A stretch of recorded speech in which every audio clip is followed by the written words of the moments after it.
Salut à tous, c'est Clay, et une petite vidéo pour parler un petit peu de Gnome and Goblins, donc la première édition, première vraie édition de Hearthstone, avec de l'arène, comme toujours, quasiment, sur ma chaîne YouTube, vous savez bien, et avec Game of Hearthstone en ce qui me concerne.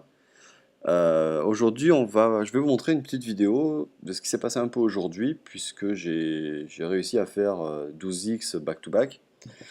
Ce qui est assez intéressant puisque depuis la sortie de Game of Thrones, je traque vraiment mon win rate en fait en arène et on va dire que ces deux 12x ont vraiment permis de remonter un petit peu ce qui était assez moyen depuis le début. Donc si on va parler de la sixième et de la septième arène, c'est ça, oui, sixième avec le paladin et septième avec le chaman derrière. Et donc là, on est à quelque chose de très bien, puisque je dois être à quelque chose comme 75% de win rate pour moi. Bon, bien évidemment, il n'y a pas assez d'arène encore. Pour ceux qui voient un petit peu, pour ceux qui regardent un petit peu mes vidéos, vous voyez qu'il n'y a plus les boosters, je les ai ouverts, donc ne me demandez pas ce que j'en ai fait, je les ai ouverts, j'ai streamé quand je l'ai fait, et donc je vais récupérer les vidéos du stream et je les mettrai sur la chaîne, vous inquiétez pas, je ferai ça dans quelques jours, il n'y a pas de problème. Donc on va commencer tout de suite avec bon, j'ai évidemment pas tout le draft, enfin j'ai tout le draft mais j'ai pas toute l'arène, hein. J'ai pris le draft et la dernière game. Bon, déjà pour montrer, pour faire une petite vidéo avec 2 12x et aussi parce que les dernières games étaient assez intéressantes. Donc c'est parti. Alors on a choisi évidemment Paladin. Alors en général aussi ceux qui connaissent, j'aime bien commenter les 12x longtemps après que je les ai faits, comme ça me permet d'analyser et de plus me souvenir de ce que j'ai fait.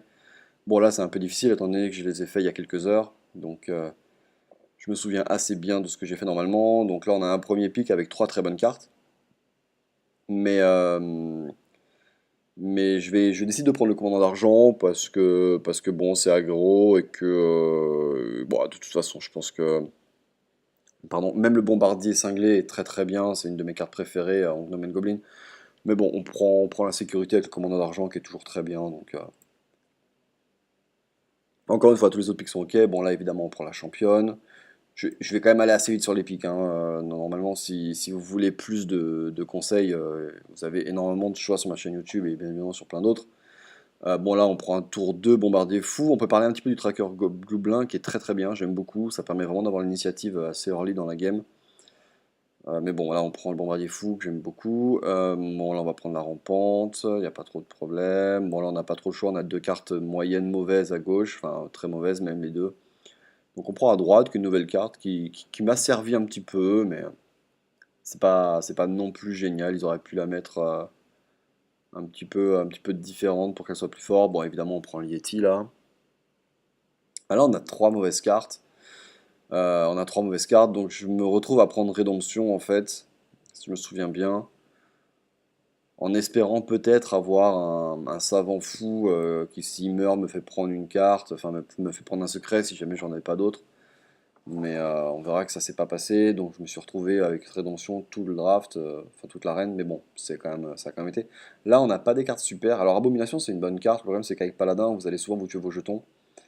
Du coup je prends Couleur Divine qui est ok aussi, ça peut vraiment aider, c'est très cher, c'est pas très très bien, mais de toute façon ça fait piocher une carte, donc sur le late game ça peut vraiment servir.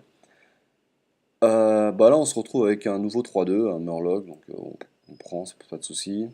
Là, du coup, on va être obligé de prendre l'Abomination, puisque les deux cartes sont trop mauvaises. On reprend une autre championne, ça pose aucun problème. Là, on se retrouve avec deux secrets, donc Venger, dont Venger qui est évidemment très fort. Je me souviens plus ce que j'ai pris, je pense que les deux sont ok là. Moi j'ai peut-être pris Rampant, je pense, parce que Rampant c'est tellement solide que. Ouais, j'ai pris Rampant. C'est pas gênant du tout. Là, on a une carte moyenne à gauche, une bonne carte au milieu, surtout quand on est paladin, donc on peut vraiment souvent se servir du pouvoir, de l'accès de rage. Mais là, je prends humilité parce qu'on n'a pas beaucoup d'anti-créatures avec paladin, et ça, c'est quand même vraiment pas mal. Bon, là, on n'a pas trop le choix de prendre à droite, bien sûr. Là, c'est un petit peu plus compliqué, puisque on peut quasiment tout prendre. Là, il n'y a rien de très mauvais. On a une bonne carte à 5. À gauche, on peut se dire qu'on la prend pas parce que c'est une carte à 1 et que c'est pas non plus génial et qu'on n'a pas besoin de faire de combo comme avec le voleur. Par contre, là, je me souviens, j'ai pris l'inventeur, il me semble. C'est le pic enfin, c'est le pic assez sûr, l'inventeur. Pire, vous pêchez toujours une carte, donc c'est vraiment pas le problème. Là, pareil, on a trois bonnes cartes. Alors à droite, c'est très bien dans plein de jeux. Je suis pas certain qu'avec Paladin, ça soit très utile. Du coup, c'est plus entre milieu et gauche. Et même si milieu, je trouve ça bien, c'est quand même assez fragile. On se prend, enfin, il y a plein de classes contre qui on va se faire wiper tous les tokens rapidement, les balayages, les consécrations, tout ça. Donc, et les mages qui jouent de plus en plus de cônes de glace là. Donc, j'ai pris le maître lame là, je me souviens, voilà. Ah, ça n'a pas voulu prendre. Ok, maître lame, voilà. Là, on se retrouve avec trois cartes assez, enfin, moyennes. Celle de gauche est très bien, donc on va piquer celle de gauche, mais c'est assez intéressant de voir celle de droite avec, pardon, avec Provocation Bouclier Divin, qui est assez chiante, mais que je trouve pas assez forte pour prendre au-dessus d'un sergent qui évidemment est plus fort avec Paladin qu'avec des classes qui ne font pas de créatures. Bon, on prend au milieu là, bien sûr. Alors là, on se retrouve avec un pic assez marrant puisque j'aime vraiment pas contrôleur mental. C'est-à-dire que j'aime pas du tout l'effet qui force à un petit peu être dominé pour que ce soit bien. Là, par contre, on n'a pas vraiment le choix. Faveur divine, j'aime pas. Même ça peut être bien. Du coup, je me suis repris à prendre le contrôleur mental. Et de mémoire, on a quasiment le même pic juste derrière, donc je dois reprendre contrôleur mental. Ça m'a pas beaucoup servi dans les 12, dans ce 12X. Je crois que j'ai dû voler 4 créatures et il n'y a pas eu de gros retournement de situation. Bon, là, on se prend évidemment à égalité, c'est toujours bien. Là, on va reprendre à gauche. On a deux gardiens des rois, c'est très bien. Bon, on a égalité, on prend concentration, mais même sans ça. Là, on va évidemment prendre la bénédiction, qui pour moi est vraiment une des meilleures cartes paladin. Je le dis vraiment sans aucun problème. Et je vous déconseille de prendre l'épée dansante, mais vraiment, si vous pouvez toujours éviter de les prendre. Là, on a un choix assez tricky. On a déjà deux championnes et on a une égalité, une consécration.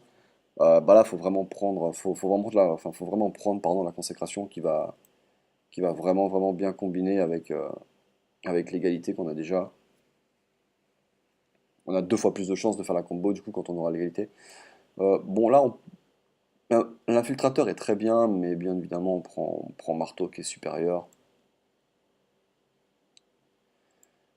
Là c'est assez close. J'aime beaucoup cette carte, le saut de lumière. Je trouve que c'est une carte qui est très très bien. J'aime beaucoup le principe de la carte. Lame nuit, c'est bien, mais plus dans des jeux qui vont être plus aggro, chasseur, voleur, mage. Là, on peut prendre le protecteur. On peut prendre le protecteur, même si on n'a pas beaucoup de tours 2, ce sera quand même, ce sera quand même très bien. C'est ce que j'ai pris d'ailleurs, je suis assez sûr.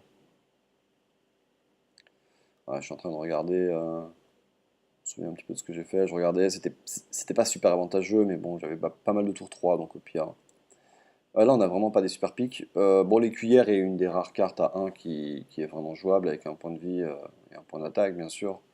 Mais on va prendre l'ingénieur novice parce qu'on a tellement de bonnes cartes dans notre jeu. On a consécration championne qu'on veut vraiment être sûr de les avoir tour 4 ou quand on en a besoin. Donc, du coup, on va essayer de piocher. Là, c'est assez intéressant comme pick puisque je pense que sans prendre en compte le reste du jeu, le chef de guerre est mieux. Par contre, il y a souvent des cas où le géomancien kobold devient vraiment, vraiment supérieur. Et là, je pense que c'est le cas. Quand on a deux consécrations, un marteau du Kourou, je pense que c'est vraiment bien de prendre le géomancien. C'est ce que j'ai fait. Et enfin, le dernier pick qui nous offre une magnifique seconde égalité. Donc on a quand même deux égalités, deux championnes, deux consécrations. Je vous montre quand même ce dernier match, mais soyons tout à fait objectifs. On a un jeu de mutants quand même, hein, ça c'est assez clair. À part quelques cartes qui sont moyennes, enfin, on a le secret qui remet une créature morte à 1, donc ça c'est pas génial. C'est même assez mauvais. Par contre, le fait d'avoir deux championnes, deux consécrations, deux égalités, bon, c'est vraiment très très fort. Il y a pas vraiment de doute, hein. Donc c'est clairement un jeu où on va assez souvent, où on doit assez souvent faire plus de 10x. Et enfin oui, vraiment, deux égalités, deux consécrations, c'est vraiment vraiment vraiment trop fort. Donc il se trouve que c'est ce qui s'est passé. Il se trouve que c'est ce qui s'est passé et on passe directement donc à la dernière game. On est à 11-2.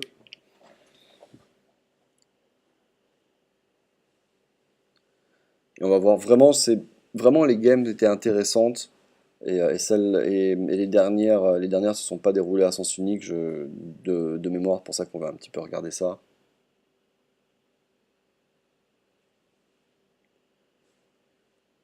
Alors on rencontre un mage, Tid Fortad. Ok, bon, on n'a pas une super main là. On peut enlever l'humilité et la championne. On va garder enfin, le protecteur. Même si tout seul c'est pas super.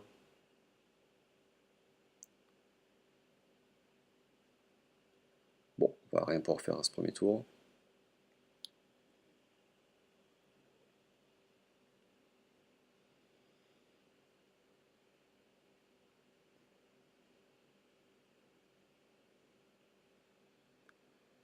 Je me souviens plus trop comment la partie débute. Par contre, je me semble qu'il fait quelque chose de très bien tour 2 de mémoire.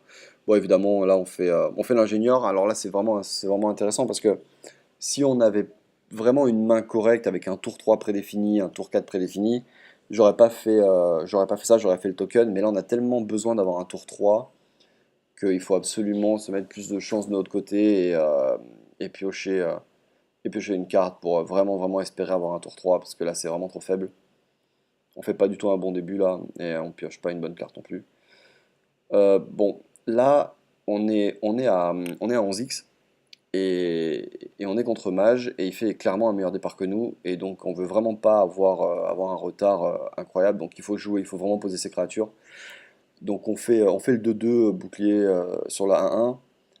Ça l'emmerde vachement, mine de rien, parce qu'il peut pas faire son pouvoir, et il peut, la mise à part trade sa 3-2 enfin, sur notre 2-2 qui est un trade vraiment pas favorable, il a pas trop le choix. Donc je pense que là, enfin, c'est un peu ce qu'il a dû se dire, quoi. C'est pas du tout habituel de faire ça, c'est vraiment nul même normalement. Mais mine de rien, ça le ralentit vachement et il est obligé de faire pouvoir sur un bouclier à son tour 3. C'est vraiment vraiment mauvais et du coup, il fait la pièce pour faire ce qu'il a posé pour faire ça. Voilà, donc on lui a fait utiliser un canon sur une 2-2 et la pièce. Donc on est évidemment très satisfait de ça, parce que maintenant on va avoir un mana de plus à tous les tours. Enfin, c'est nous qui aurons la mana avant. Bon, là on n'a pas 50 000 trucs à faire, on va pas poser la championne parce qu'il faut quand même pas déconner, sur une 3-1 non. Donc on va poser Yeti, on va le forcer à soit reperdre encore 2 mana pour faire son pouvoir et le tuer le tour d'après, en perdant sa créature, ou soit jouer une meilleure créature.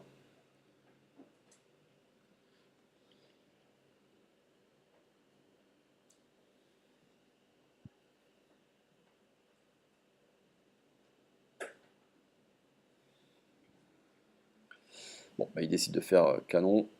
Bah, ça se copie très bien. Il en avait deux en main, heureusement qu'on a posé des problèmes rapidement, parce que je pense que sinon on revenait vraiment vraiment jamais dans la game, hein. Si à chaque fois qu'on posait un truc, il pouvait nous attaquer et en plus faire le canon sur ce qu'on pose. Là, bah là, oui, donc là avec un d'endurance, c'est vraiment très chiant pour lui de gérer une spider et un token. J'ai pas envie de poser l'abomination maintenant, puisque de toute façon il n'y a rien d'autre à tuer que ça 3-1. Et là, en gros, il est vraiment emmerdé pour sauvegarder son 3-1. Il a vraiment quasiment pas de solution.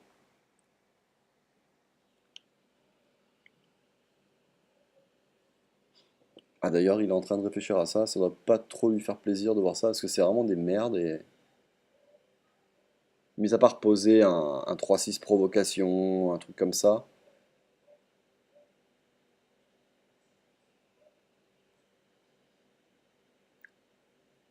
Ok, bon, bah donc il a pas vraiment de solution. Voilà, donc là, on a réussi à reprendre l'avantage. C'est-à-dire que là, à ce tour-là, il faut absolument qu'on ait vraiment un net avantage. Donc on va évidemment attaquer avec la Spider sur sa 3-1. Et ensuite, je pense que là, j'ai dû faire la championne, puisqu'on peut faire championne et continuer à poser des créatures. Voilà, ouais. C'est mieux de faire championne que le 4-2, puisque ça nous ferait des 1-1 sans bouclier divin et une 4-2, et donc là, il pourrait nous tuer, il pourrait nous les tuer avec un cône de froid plus pouvoir, des trucs comme ça. Donc là, très clairement, bon, il peut aussi tout nous tuer là, mais on a déjà posé la championne et ça va vraiment, vraiment nous donner un tour d'avance. Bon, élémentaire, on va s'en débarrasser. Bah, faut faire 6, hein, donc on va faire Argus là-dessus. Argus bien au milieu. On attaque avec l'épée, on sacrifie une des deux. Et avec les 3 manas qui restent, on va refaire pouvoir. Alors je réfléchis là. Je pense que il me semble que j'ai réfléchi à est-ce que je mets la bénédiction maintenant. J'ai- Je pense pas que ce soit très nul de la mettre maintenant la bénédiction, mais je préfère garder pour plus tard. Parce que là on a plus de cartes que lui, on a le board déjà, donc j'ai pas envie de me faire wiper un truc avec une bénédiction dessus, même si je piocherai une carte maintenant, mais je pense qu'il y a vraiment moyen de piocher 2 cartes à un autre moment avec cette bénédiction. Bah déjà on piochera une carte sûre avec le commandant d'argent en le mettant dessus. Et on aura une créature qui a bouclier divin et bénédiction dessus, donc à moins qu'il ait mouton, ça sera compliqué pour lui de la gérer en un tour. Bon, il nous met Testingo.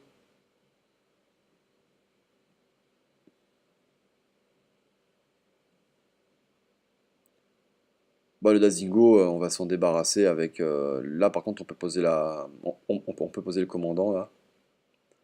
Commandant, on attaque le Dazingo, on sacrifie le token de 2 et on refait un token avec le pouvoir. Ouais. On est un peu fait sub sur un Flamme Strike, hein, mais bon, bah, on n'a pas vraiment le choix. Et surtout que s'il fait Flame Strike, on repart vraiment bien derrière avec le gardien pouvoir.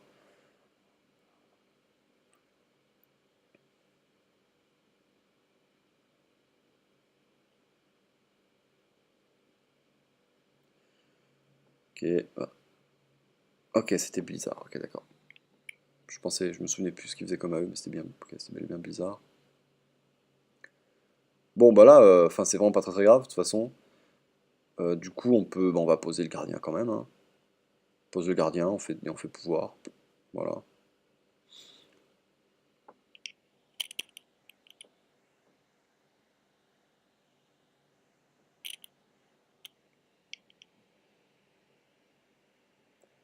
Normalement, il devrait faire pouvoir sur la 2-1, ça lui laisse 7 mana.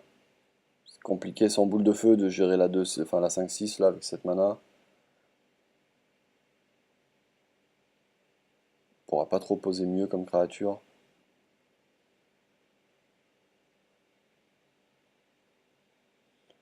Ok, un déchiqueteur, très bonne carte. Bon, et il avait mouton. Ok, très bien. Et il nous tue la 2-1, normal. Il va attaquer.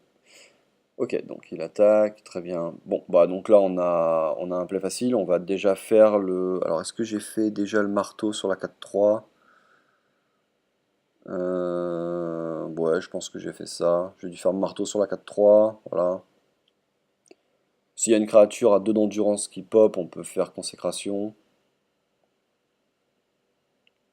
3, bah du coup je peux attaquer avec une créature, faire consécration et poser et faire token. Je me souviens plus exactement ce que j'ai fait. Est-ce que j'ai pas sacrifié les deux sur la 3-2? Ah, si, on peut aussi faire sacrifier les deux sur la 3-2 et on pose le maître là, mais on fait token. C'est pas mauvais non plus. Ouais, je pense que c'est ce que j'ai fait. Bon, non, je décide de poser l'abomination. Bah, l'abomination, c'est un petit peu dommage de la poser maintenant, même si bon, c'est 4-4, il peut pas nous la tuer avec le pouvoir et la 2-3. C'est vraiment close entre ça et mettre l'âme blessée. Bon, ça n'a pas trop d'importance.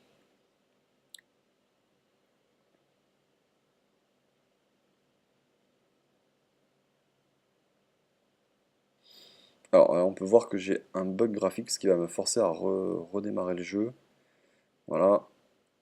Ça m'arrive de temps en temps, ça me force à redémarrer le jeu. Bon, ça va, je le fais pendant mon tour et du coup, je perds pas trop de temps.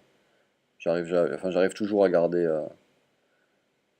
assez de temps pour jouer le tour d'après. Donc là, on voit que bah, c'est un 3-6 taunt. On fait token. Voilà, je pause, quitte le jeu, je reviens, voilà, et hop, c'est passé. Ça me fait un petit peu bugger à la fin de la game, comme quand vous êtes votre déco, quoi.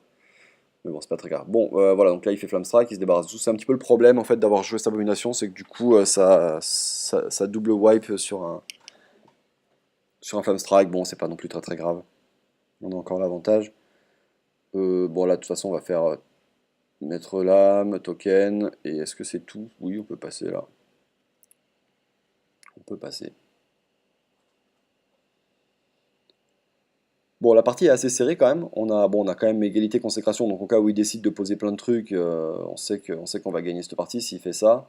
S'il pose un très très gros ton, on a humilité pour attendre qu'il pose d'autres trucs. Là, qui joue Intelligence d'Arcane, c'est vraiment pas bon pour nous parce que ça lui fait clairement gagner une carte à ce moment-là. Et donc, du coup, il passe à 6 cartes en main. On a quand même l'avantage sur le board, donc ouais,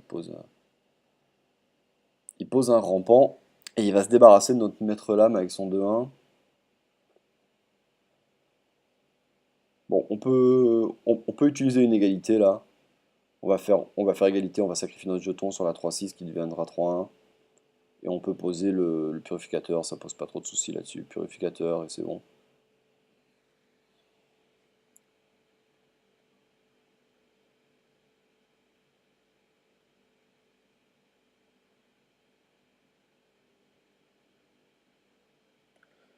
On a encore la bénédiction de sagesse en main. Là, faut vraiment comprendre que cette carte-là, on peut pas se permettre de l'utiliser comme ça, quoi. Il faut vraiment essayer de piocher deux cartes avec. Oh, on se prend Onyxia. Ouais, il devait être un peu content quand il l'a fait, mais ce qui se doute pas, c'est qu'on a un peu plein de solutions en main pour la gérer, que ce soit consécration ou égalité, consécration, ou même égalité tout seul pour tuer Onyxia, enfin, c'est vraiment pas le problème. Bah,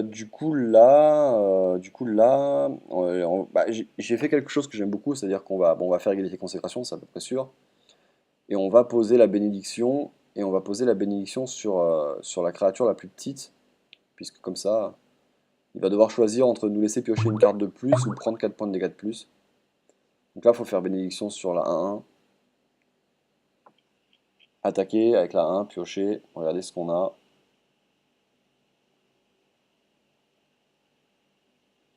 Je compte un peu les cartes parce que il est bas en vie en fait. Il est à 17, là il va prendre 5, il va passer à 12. Est-ce qu'il veut vraiment perdre 4 points de vie en plus pour ne pas me faire piocher une carte? C'est vraiment compliqué.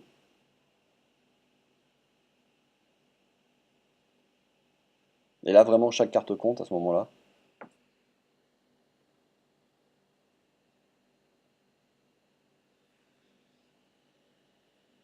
Donc là on est pas mal.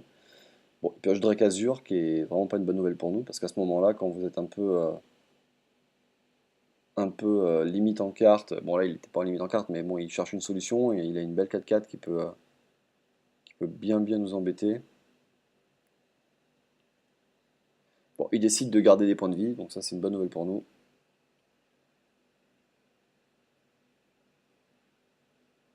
Ok, un pouvoir. Bon, on va pouvoir essayer de regarder ce que c'est. Bah, on peut déjà soit poser l'inventeur gnome ou attaquer le héros avec un token. Bon, c'est rarement armure des glaces et rarement détruisez la créature attaquante à ce niveau-là de l'arène. C'est très rarement ça. Mais bon, on sait jamais, on peut avoir des bonnes surprises et du coup ça nous facilite tellement le tour. Donc ça va soit être copie, soit être... ouais, c'est copie. Donc ça, c'est un peu embêtant qu'il nous copie ça, parce que il a vraiment l'avantage sur le board. Ok, on va piocher notre carte, très bien. Il est à 10.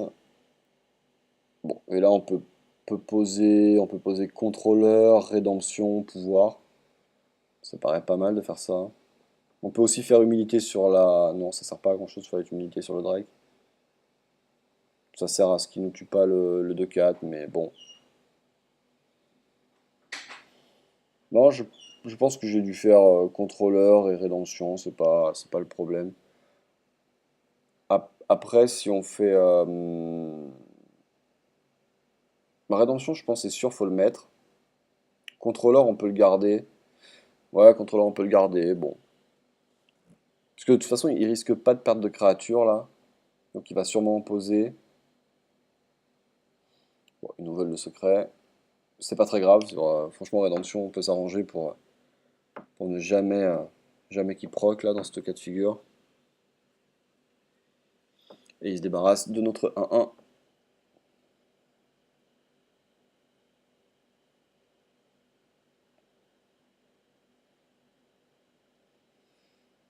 Bon, et il pose une quatrième et même une cinquième créature, qu'on va pouvoir se régaler. Alors, on pioche la carte qui nous permet de le tuer, puisqu'il est à 10. On a un sur la table, plus 2 avec le sergent, et 2 fois 8, ça fait 11. Donc, bah, on va on va très clairement aller là-dessus. En jouant un petit contrôleur mental pour essayer de lui prendre une créature, si possible, soit les 4-3, 4-2, ou alors celle de droite.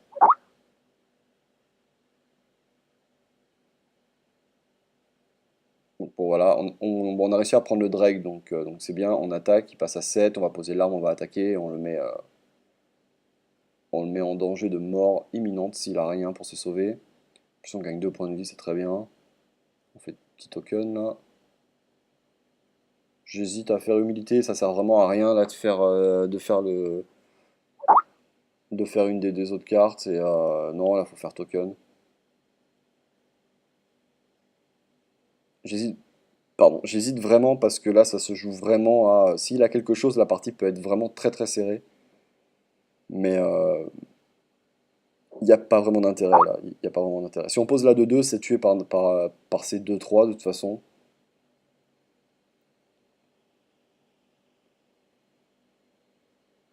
Et là, on voit qu'il a rien.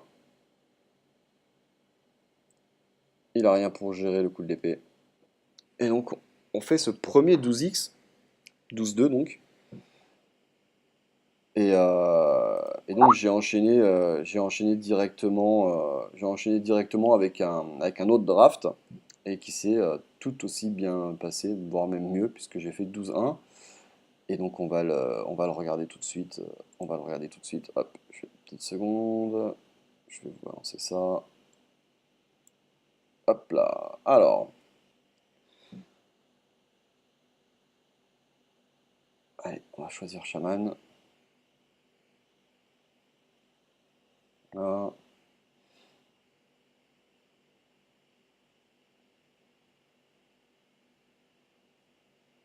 Vraiment ma classe préférée. Là, c'est dommage parce que le druide et le prêtre sont des très très bonnes classes, hein, mais non, chaman, de très loin ma classe préférée en arène, comme toujours. Bon, Crash Vase, premier pick, assez facile, très très solide. Là, on a une très bonne carte et des cartes assez marrantes, hein. Le Zap-O-Matic est très bien, mais on va évidemment prendre le plus 3 plus 0. Là, j'aime beaucoup prendre la panthère, mais encore plus l'élémentaire. Donc, j'ai dû prendre l'élémentaire parce que ça combine vraiment trop trop bien. Voilà, donc l'élémentaire de gauche, hein, évidemment. Même si l'élémentaire de droite était très bien, là on se retrouve avec un X, il n'y a pas y a pas trop de doute. Le maître des cultes, parce que c'est très bien, il n'y a pas trop de débat. On arrive à prendre un petit 3-2. Là on prend, je vais arrêter sur ça, mais on prend ce sergent qui est vraiment très très très très bien avec Shaman. Et là derrière on a un pic pas trop mal, mais bien évidemment le commandant d'argent est strictement supérieur. Là, c'est pas génial, du coup, on prend l'ogre, on est assez content de prendre un ogre. Là, c'est assez intéressant, puisque donc on a le commissaire qui a été échangé, donc il coûte 6 à la place de 5.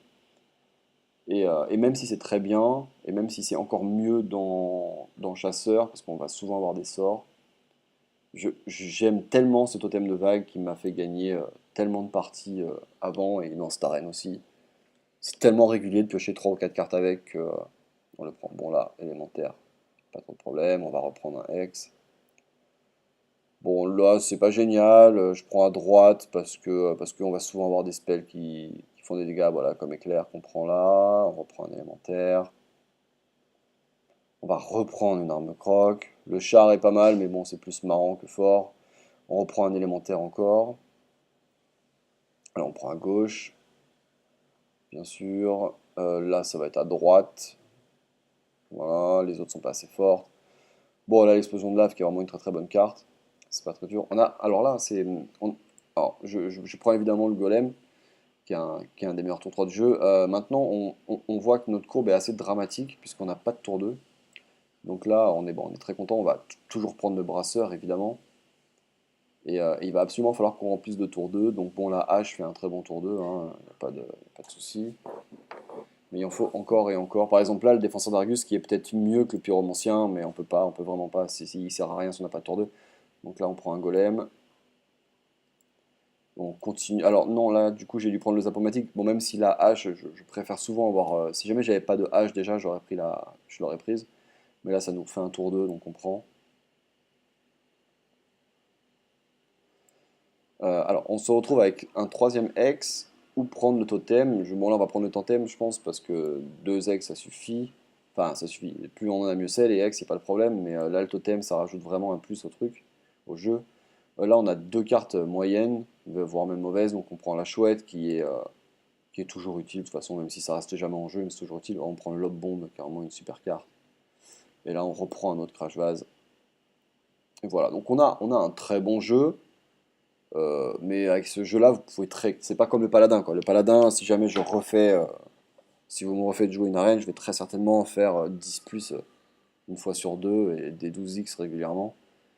Maintenant, ce jeu-là, il est très bien. Deux crash vase, deux élémentaires de feu, c'est très solide avec des hex et des élémentaires d'élite. Mais bon, c'est un très bon jeu. C'est pas non plus un jeu absolument exceptionnel. On n'a pas de loup, il nous manque quand même quelques cartes. Et donc, on se retrouve directement à 11-1 pour cette dernière game. J'ai enregistré, alors contrairement au Paladin, j'ai enregistré toutes les parties de celui-là. Pour cette vidéo, je ne montre que le draft et que la dernière. Mais pour ceux qui ont suivi sur ma chaîne YouTube, mon 12x, un de mes 12x avec les chamans que je upload, en fait, ça commence à 5-0. Alors que les autres commencent tous à 0-0 en fait. Donc du coup, je vais certainement recommenter tous les pics de celui-là et tous les plays de tous les matchs et uploader sur ma chaîne YouTube. Bon, là, on a une main très, très correcte, mais pas en main de départ. Évidemment, on garde le brasseur. On va essayer d'avoir plus de tours 2 consistants.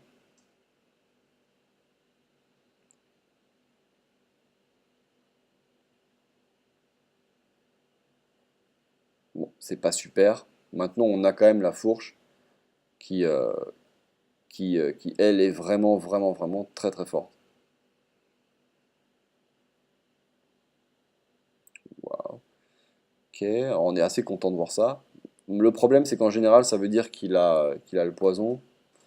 Mais bon, on n'a pas le choix. On pourrait faire pièce golem, par exemple. Mais disons que là, on a tellement moyen de faire tour 2, tour 3 golem et tour 4 le lob bomber là. On peut quasiment tuer ce qu'on veut si jamais on peut clear à chaque fois. Donc on va continuer. Bon, ma foi, s'il a le poison, il a le poison. Mais là, il y a quand même énormément de chances que la 3-2 meure, hein, que ce soit entre poison sur l'arme, backstab, tout ça. C'est vraiment, vraiment compliqué. Et bah d'ailleurs, il fait un nouveau truc avec ce petit mecha qui lui permet de booster son arme et donc de nous tuer notre créature. Donc très très bon départ pour lui. Très très bon départ.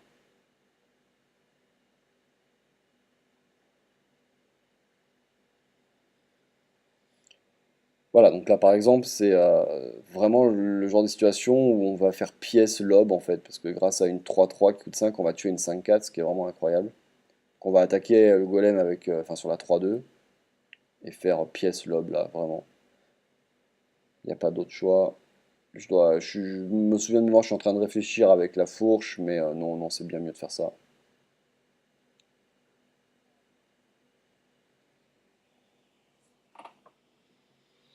Voilà, et là on reprend vraiment l'avantage. Surtout avec les cartes qu'on a en main.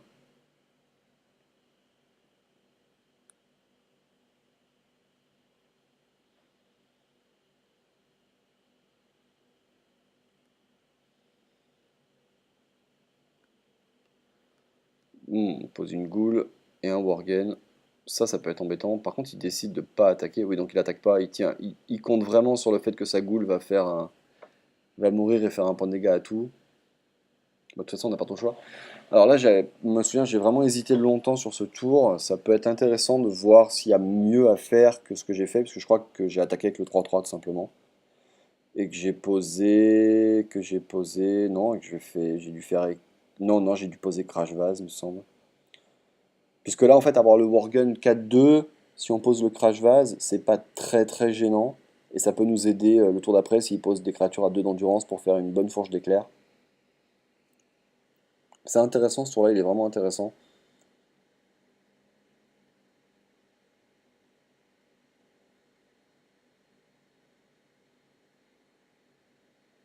Voilà, ça saute. Et on pose le crash vase.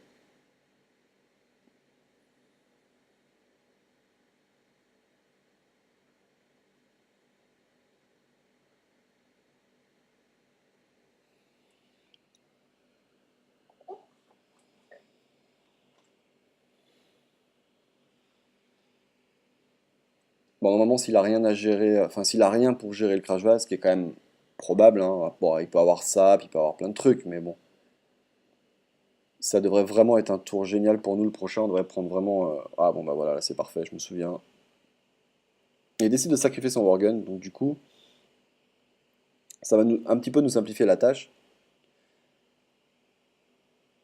puisqu'on va pouvoir faire une bonne fourche d'éclair et on pioche la carte qui définitivement nous fait prendre l'avantage dans ce dernier match de cette arène, puisque avec le maître et les cultes, on va piocher deux cartes en plus. C'est parfait, on va attaquer avec la 1-2 sur la 3-1 pour enlever le bouclier, on va sacrifier notre 3-1 sur la 3-4, et tout en piochant deux cartes, on va faire l'éclair, enfin la fourche, pour tout tuer. Voilà, et là on se retrouve avec l'avantage sur le board, 6 cartes, lui il a que 4 cartes. De mémoire il fait sprint là, donc ça le remet bien. Ça rend un peu ces derniers matchs intéressants, parce que là s'il avait pas sprint, je vois vraiment pas comment il pouvait revenir, on a vraiment trop de bonnes cartes en main. Et donc du coup il se retrouve avec 7 cartes, et nous aussi, c'est beaucoup plus serré. Bon évidemment on va reposer Crash Vase qu'on pioche à l'instant, là c'est très bien.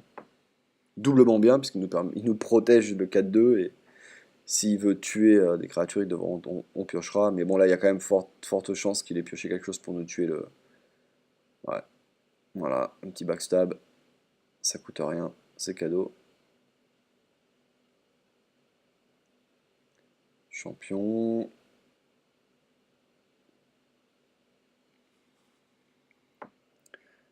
Et un golem. Bon, c'est pas non plus un super tour, hein. Il arrive juste à poser des trucs. En fait, il lui reste 5 cartes en main.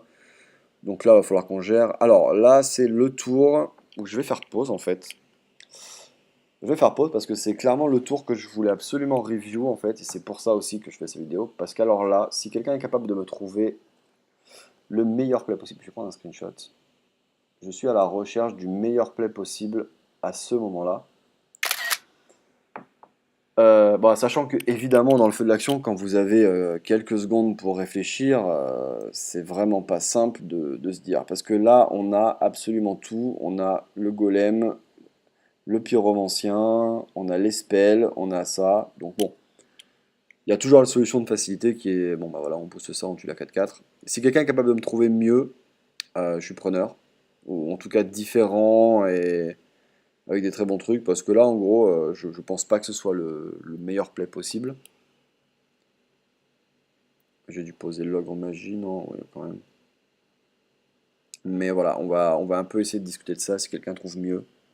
Je suis vraiment preneur. Quitte à rester, quitte à débattre vraiment pendant de longues minutes, parce que là, il y a vraiment, à mon avis, il y a vraiment quelque chose à faire avec le pyromancien. Et donc, j'ai hâte de voir ce que vous me proposez comme play à ce moment-là. Bon, mine de rien, on est toujours bien devant, hein. Il y avait peut-être mieux à faire, mais on a quand même assuré le coup en se débarrassant d'une carte sans perdre la note, en jouant un 4-4 et une 2-1.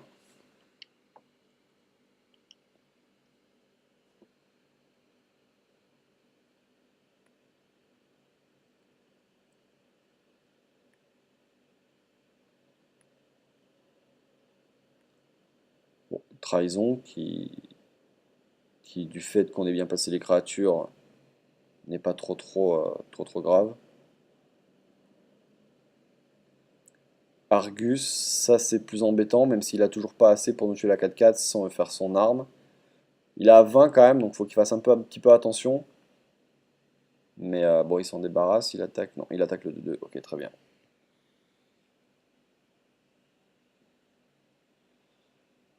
Voilà, donc là aussi, clairement, on doit avoir un autre play, peut-être mieux avec le pyro. Donc,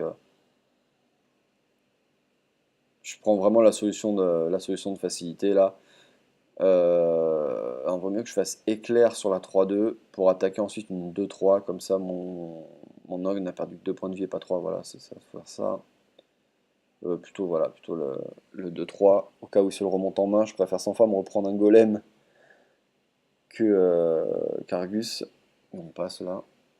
Là, la partie est vraiment très serrée. C'est-à-dire que le sprint l'a vraiment remis. Il n'était pas dans le tempo, mais il a vraiment fait un bon tour. Et du coup on est encore l'initiative. Mais très clairement, s'il pose des très bonnes cartes qui ne sont pas que des gros tons infâmes qu'on pourra gérer avec Maléfice très facilement, si jamais c'est pas ça, si jamais il pose plein de bonnes bêtes, on va être assez emmerdé quand même. Bon, voilà, par exemple, ça, l'Hurlevent, on va clairement faire Maléfice dessus. Donc c'est vraiment pas grave.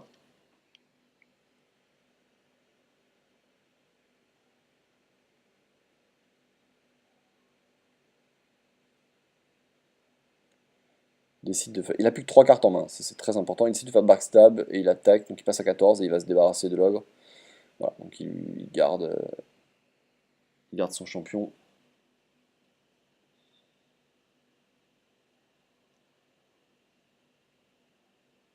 Bon, bah là, il y a pas trop à hésiter. Je pense qu'il faut absolument toujours faire. Je pense que je fais. Ah, je fais ça avant pour tuer le token. Non, je pense qu'il fallait d'abord attaquer avec le commandant, je pense. Je pense qu'il fallait faire commandant, attaquer et faire token après. Je pense que là. Ah, je fais pas le commandant, d'accord. Bon. Bah, je dois poser le pyro alors. Ok, donc je pose le pyro. Oui, si jamais je fais pas ça. Si jamais je pas. Donc là, j'ai encore un bug. Décidément, ça m'est arrivé 3 fois lors de mes dernières arènes. Donc hop, j'ai relancé la game, c'est bon, on n'a rien vu.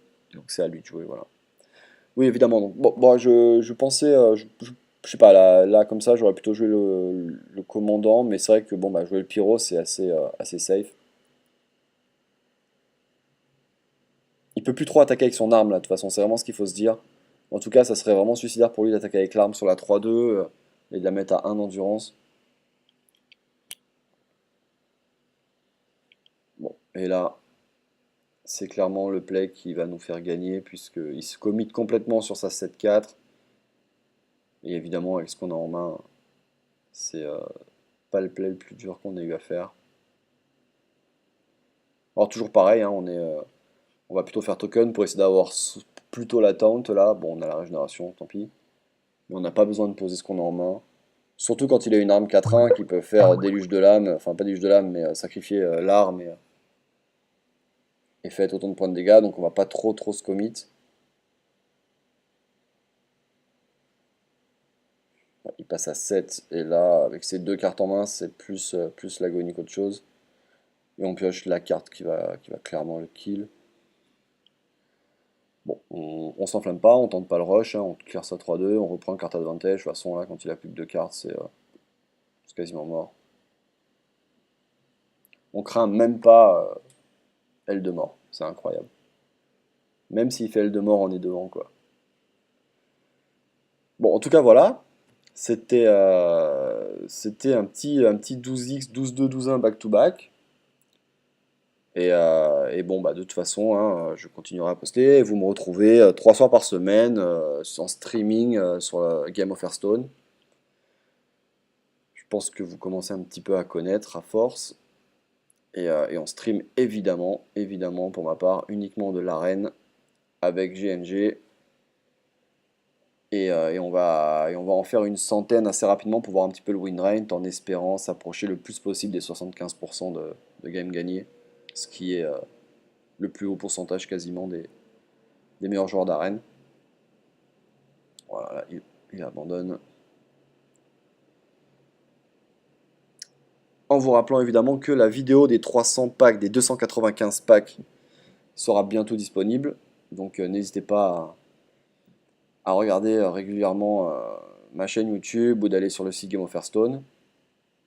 Voilà, ça c'est fait. Bon, je vous demande de bien me croire que c'était bien des 12x back-to-back, hein, vous pouvez regarder avec les golds. Peut-être l'heure aussi. Voilà. Et on se retrouve avec une bonne récompense, puisqu'on est passé en gros, je crois que j'ai dû gagner quelque chose comme 300 gold sur ça, il me semble. Ah, peut-être même plus, je sais plus. Je sais plus. Bon. Bah, merci d'avoir regardé cette vidéo, et j'espère à très bientôt avec d'autres mini-vidéos pour des 12x, ou des moments assez intéressants avec les cartes de Gnome Goblin. Allez, à plus, merci d'avoir regardé.